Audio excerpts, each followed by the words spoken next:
Nah justru itu yang menarik karena kita akan bahas sepatunya nih, bukan golnya. Jadi pemain bola itu bukan cuma atlet, mereka tuh juga sekaligus selebriti, influencer, brand ambassador, dan juga jadi media. Bahkan lebih terkenal tuh bisa-bisa daripada klubnya sendiri.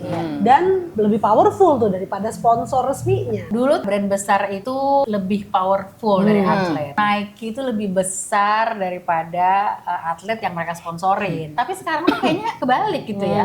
Sekarang tuh justru brand itu numpang terkenal kayaknya lewat pemain. Gue inget tuh dia ngangkat botolnya, geser botolnya gitu kan, diangkat botolnya, dia bilang gua gitu sambil melotot ke kamera lo, Bo.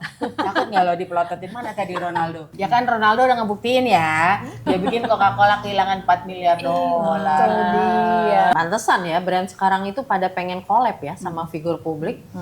Mereka nggak membeli exposure gitu. Mereka cuma pinjam kepercayaan dan kedekatan emosional yang sudah dibangun atlet ini dengan audiensnya. Kadang kan fans bahkan lebih ingat, oh ini brand yang dipakai Lionel Messi. Iya bener. Daripada nama kampanyenya.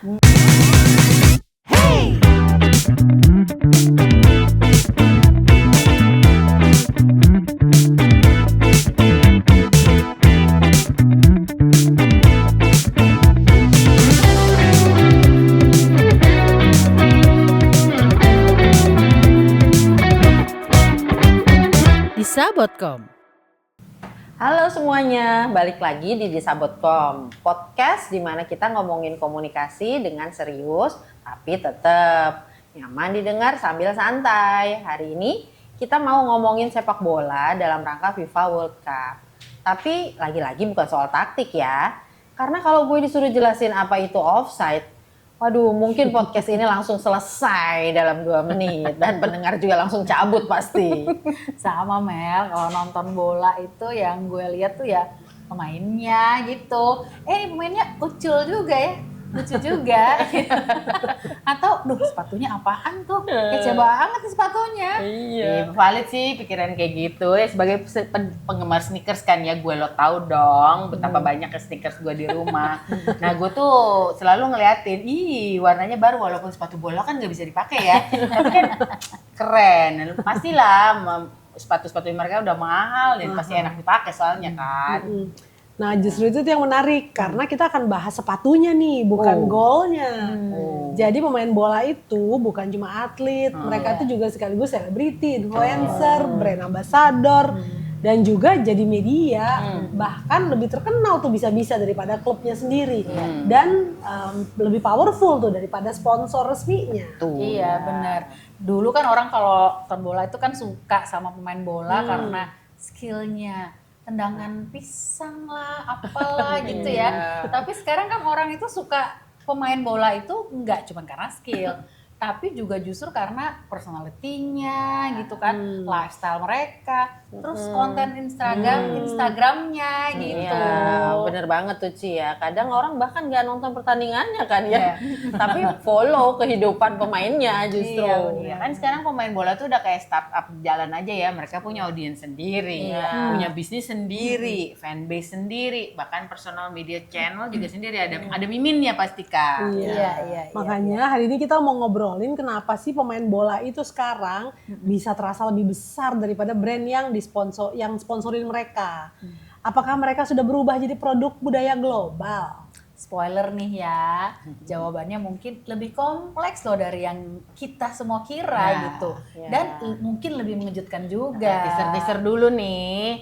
Nanti kita juga akan bahas kasus paling viral dalam sejarah endorsement olahraga. Ronaldo, sebotol Coca-Cola dan kerugian 4 miliar dolar dalam hitungan jam. Hanya karena satu gerakan tangan. Satu, Miss, gerakan tangan. Wow. Yuk, kita mulai ya. Dulu tuh ya brand besar itu lebih powerful dari atlet, benar nggak? Betul. Nike itu lebih besar daripada atlet yang mereka sponsorin, ya kan? Tapi sekarang tuh kayaknya kayak kebalik gitu ya. Sekarang tuh justru brand itu numpang terkenal kayaknya lewat pemain. Bisa jadi sih Ci ya kayak Cristiano Ronaldo aja tuh. Orang kadang lebih notice Ronaldo pakai produk apa, baju apa daripada campaign brandnya itu sendiri kan. Bahkan kalau brandnya ganti logo pun, fans mungkin nggak langsung sadar. Tapi kalau Ronaldo ganti rambut, Ganti cat cat bisa jadi ungu. trending langsung 20 menit tuh. Iya. Dan itu bukan cuma sekedar perasaan kita sih, emang ada data yang mendukung. Jadi ada data nih dari Hopper HQ ya. Dia itu perusahaan analis data dari Inggris. Dia bilang Ronaldo itu adalah selebriti dengan bayaran endorsement Instagram yang paling tinggi di dunia. Tahun 2024 sih datanya ya. Jadi katanya itu sekali dia posting itu sekitar 3,4 juta dolar.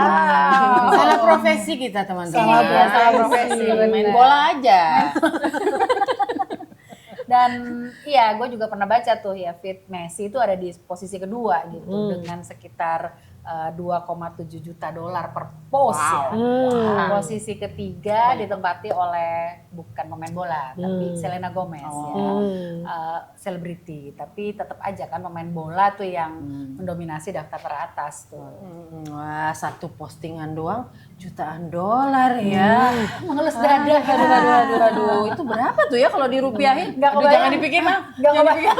Apa nolnya banyak? Ini dolar kita udah 17,845 Merdeka ya. merdeka. Lebih. Iya.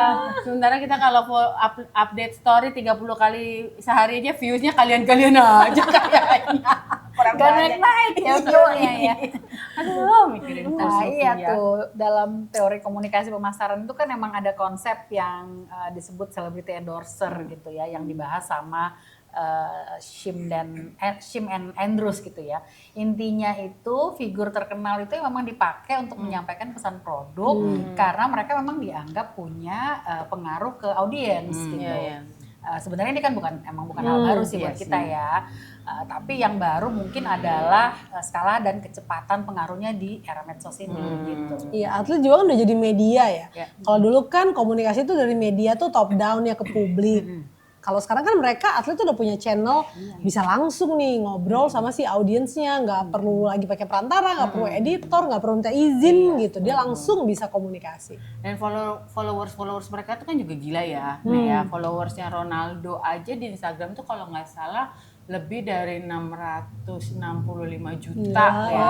Wow. Itu udah lebih besar dari populasi hampir semua negara di dunia. Bener Amerika juga. campur Indonesia kayaknya tuh ya gitu kan. Gabungan Nggak Amerika sama nyampe. Brazil aja yang gede juga Iya. di Amerika tuh masih kalah. Lah, satu postingan pemain bola top itu bisa mencapai puluhan juta orang dalam hitungan menit. Lah, bahkan lebih cepat daripada banyak media berita. Gila. Ya kan? Nah, Gila. itu absurd banget sih Miss ya. Itu betul. kalau dipikir-pikir bisa begitu ya. Iya. Dan yang bikin makin menarik itu ya, fans mereka itu kan loyalnya tuh bukan ke klub gitu ya. Gitu ya, Ci, ya? Juga Bukan. bukan ke sponsor kan. Iya. Tapi justru ke orangnya. Ya, iya sih, contohnya ya waktu Ronaldo tuh pindah dari Manchester United ke apa tuh Al Nassr ya kalau nggak salah iya, ya, di iya. Arab Saudi. Jutaan orang itu bahkan nggak tahu kalau klub itu ada gitu kan. Gue aja nggak tahu kalau ada liga di situ. Nah itu kan orang bahkan juga mungkin nggak tahu kalau ada Liga Arab Saudi gitu, ada di mana itu liganya gitu. Tiba-tiba mereka semua pada jadi penggemar liga itu tuh.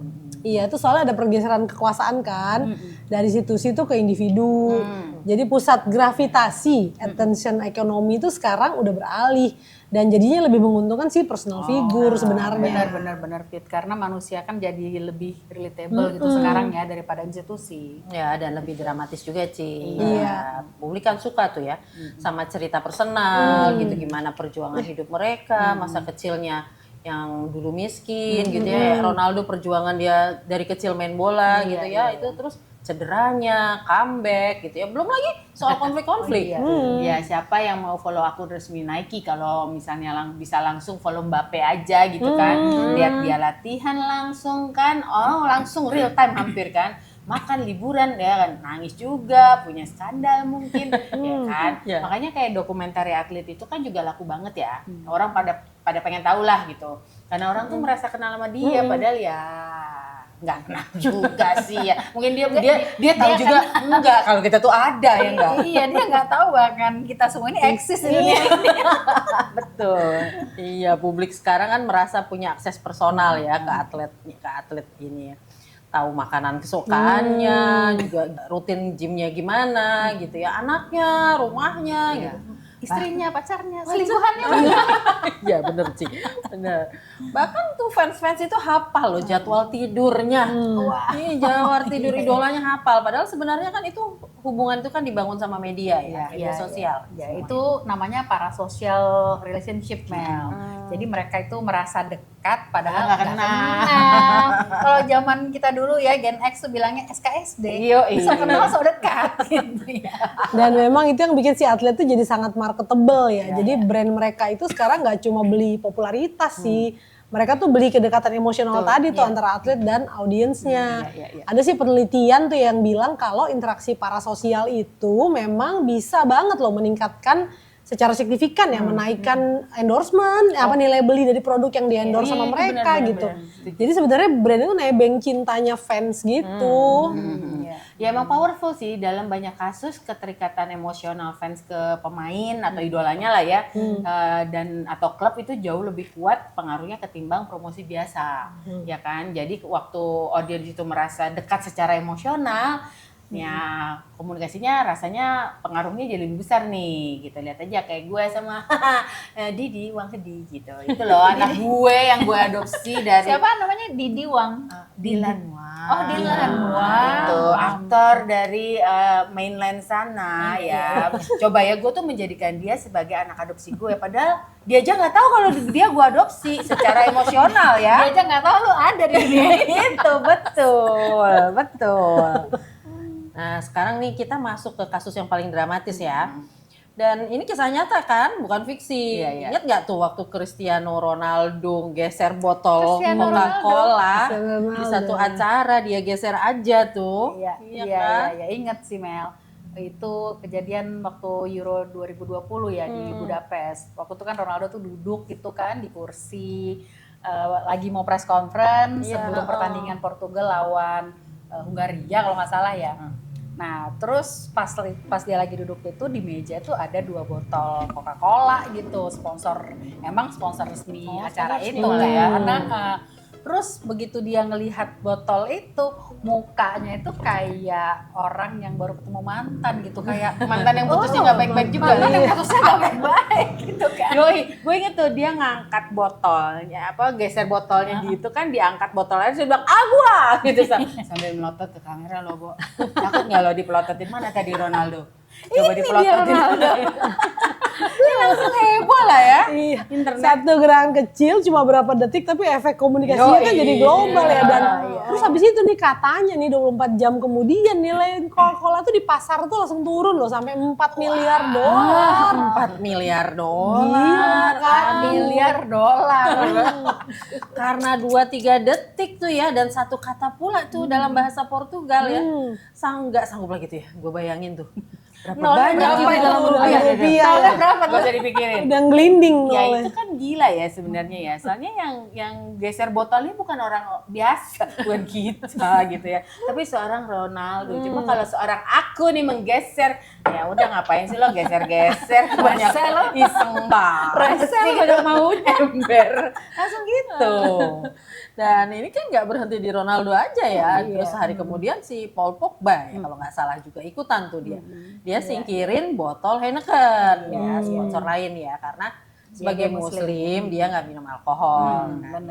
Nah kalau ada satu lagi tuh Manuel Locatelli ya nama dari Italia juga ikutan tuh geser botol Coca-Cola juga dia. Sambil senyum-senyum dia sama Ronaldo sepertinya.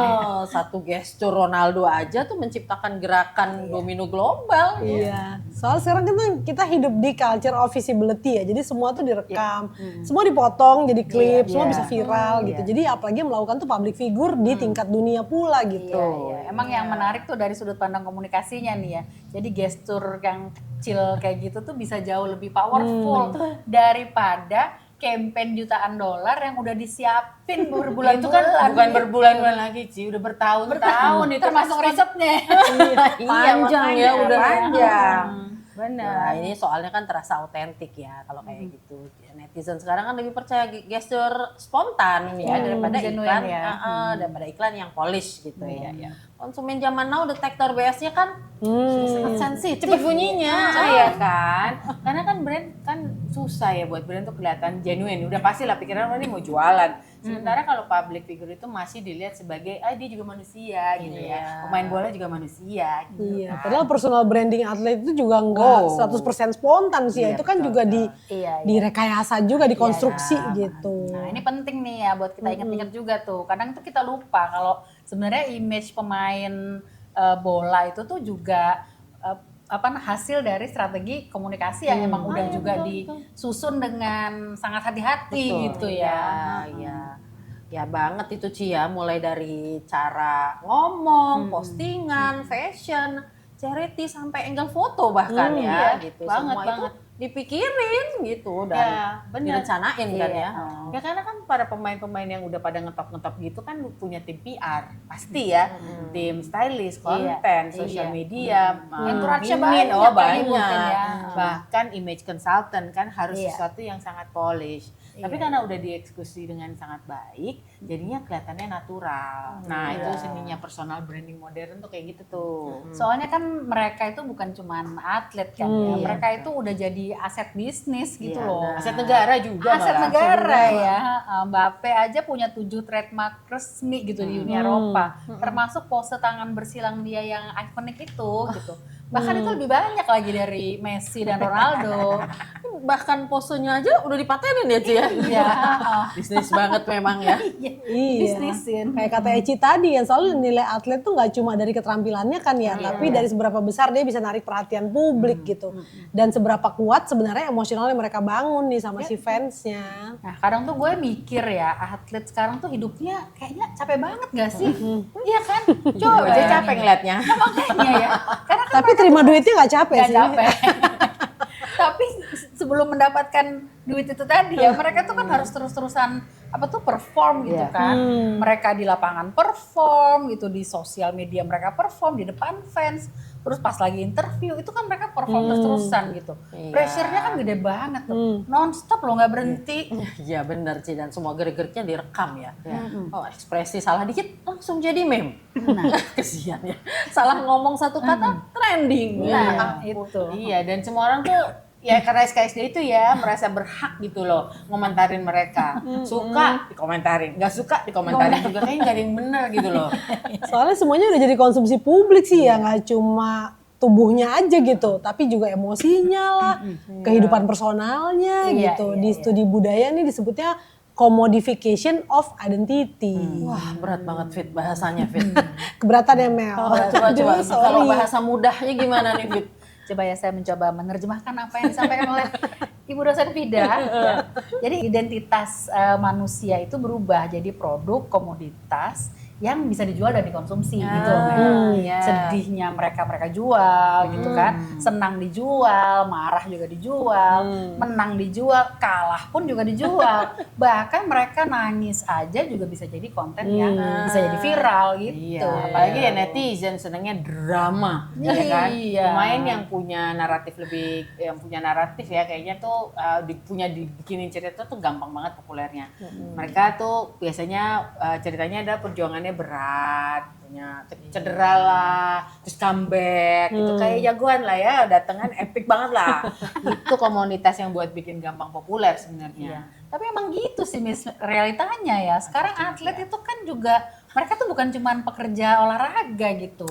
Mereka tuh udah jadi kayak apa ya? Entertainment property gitu. Itu dia benar-benar. Iya. Jadi ingat cerita Messi yang hampir pensiun dari timnas Argentina tuh ya. Terus dia comeback kan. Nah, terus akhirnya berhasil tuh angkat trofi Piala Dunia 2022 di usia 35 tahun. Ya udah tua juga sih ya pasti ya. Itu bukan cuma kisah olahraga sih menurut Eike ya. Itu kayak telenovela gitu loh. Sempurna banget dah gitu.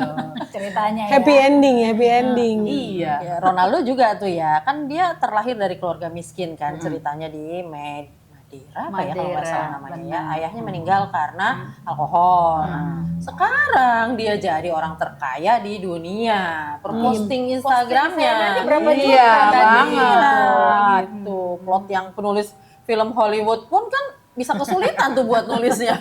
Tapi mungkin bentar lagi ada kali filmnya ya. Mestinya sih ada. Paling dokumenternya ada, habis dia nggak main bola lagi. Iya. Dan narasi itu akhirnya diperkuat sih ya sama platform digital, sama media juga. Soalnya ada sih juga penelitian tuh ya soal fanatisme supporter nih. Persib Bandung nih ceritanya. Oke, bobotoh. Bobotoh.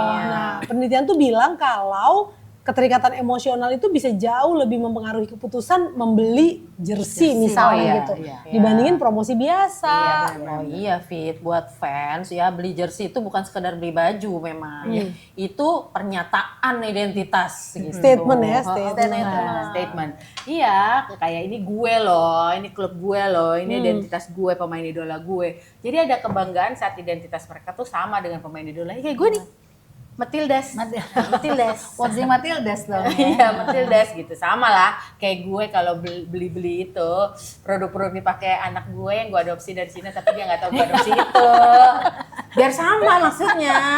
Nah iya, main sepak bola itu kan sebenarnya juga emang bukan cuma sekedar olahraga ya. Tapi apa tuh yang disebut sebagai emosional ekonomi gitu. Dan media sosial yang memperkuat semuanya. Iya, ada juga sih penelitian tuh yang bilang kalau media sosial tuh memang punya pengaruh signifikan sih ke keputusan orang untuk beli tiket pertandingan sama merchandise.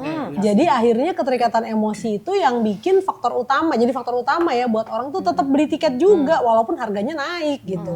Jadi faktor-faktor kayak kebanggaan lah, terus excitement gitu ya, atmosfer stadionnya gitu. Terus itu juga semua tuh jauh lebih jadi pertimbangan jauh lebih besar daripada pertimbangan rasional gitu.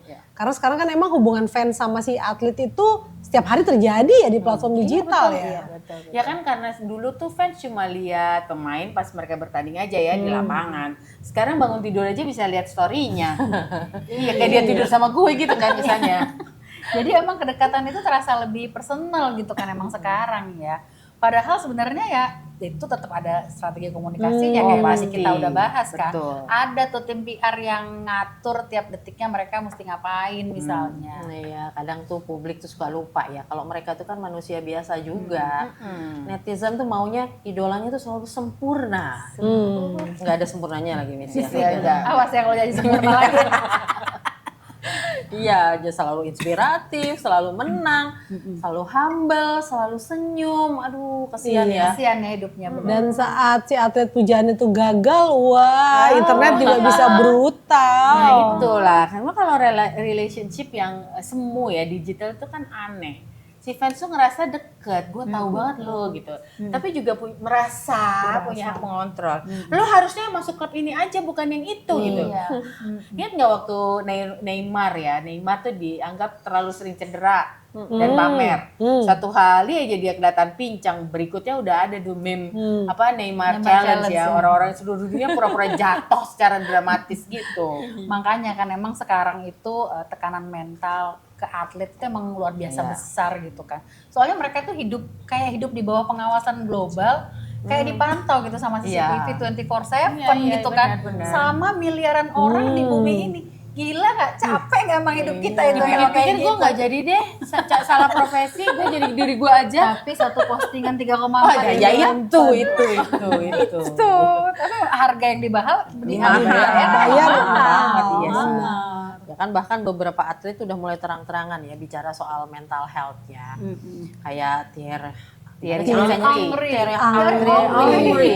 Orang Prancis dia ya yang aku pernah merasakan kecemasan berat ya di puncak karirnya ya bener sih ya memang. Jadi mesin perhatian global itu ada harganya ya. Bayar mahal kan. Iya, nggak selalu kelihatan dari luar kan itu ya. Betul. Nah oke nih, jadi pertanyaan utamanya nih ya, siapa yang lebih powerful ya? Brand atau pemain bola?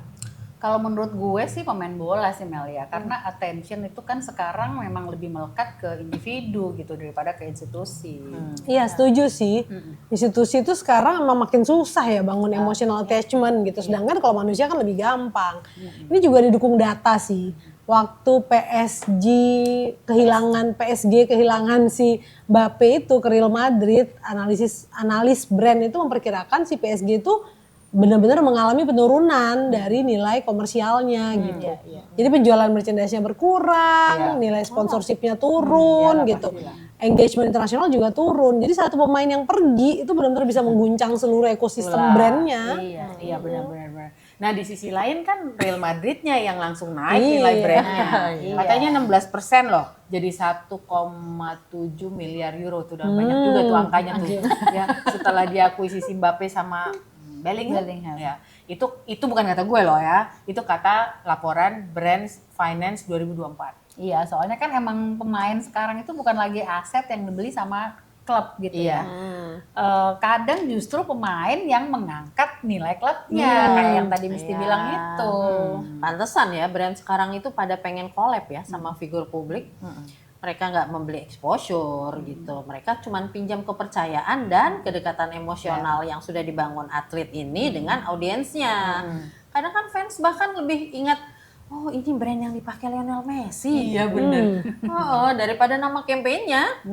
Iya benar-benar Mel. Dan ini kan juga mengubah landscape komunikasi modern gitu ya. Karena sekarang itu individu itu bisa punya pengaruh yang setara, bahkan mungkin lebih besar gitu daripada korporasi raksasa.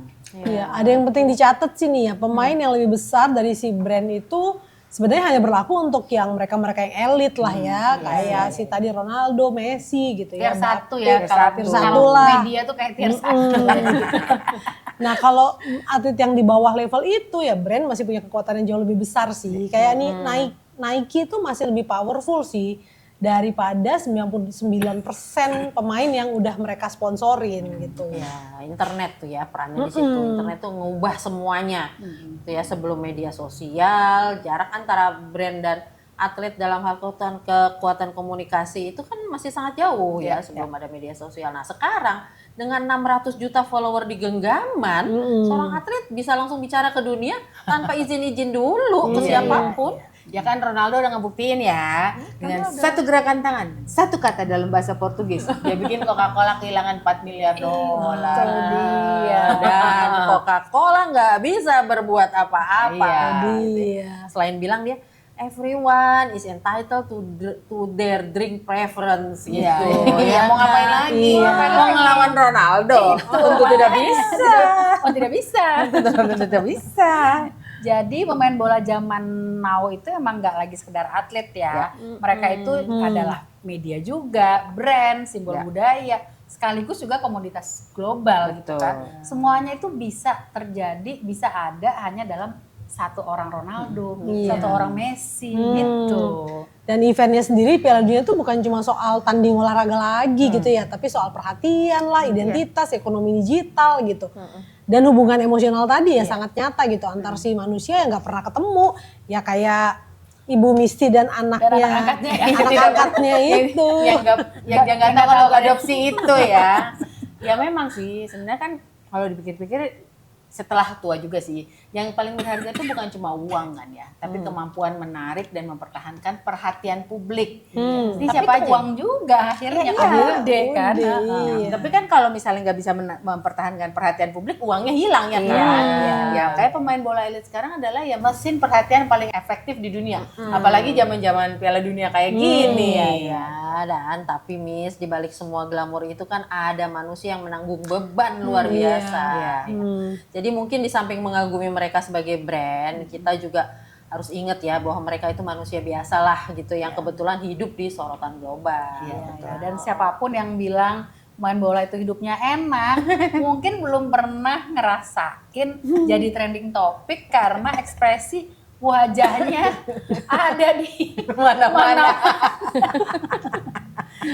Itu dia obrolan di Sabotkom hari ini. Kalau kamu merasa obrolan hari ini relevan dan bikin kamu mikir, nah itu pertanda baik tuh. Jadi silakan ya untuk follow, like, subscribe, dan share di Sabotkom ke teman-teman kamu.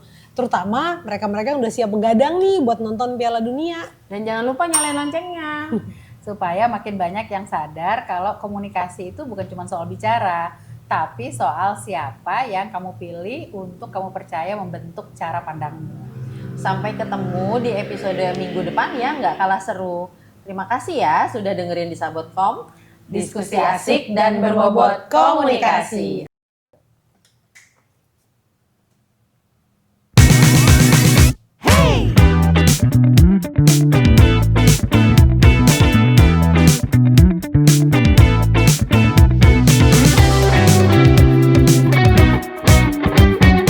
Sabotkom.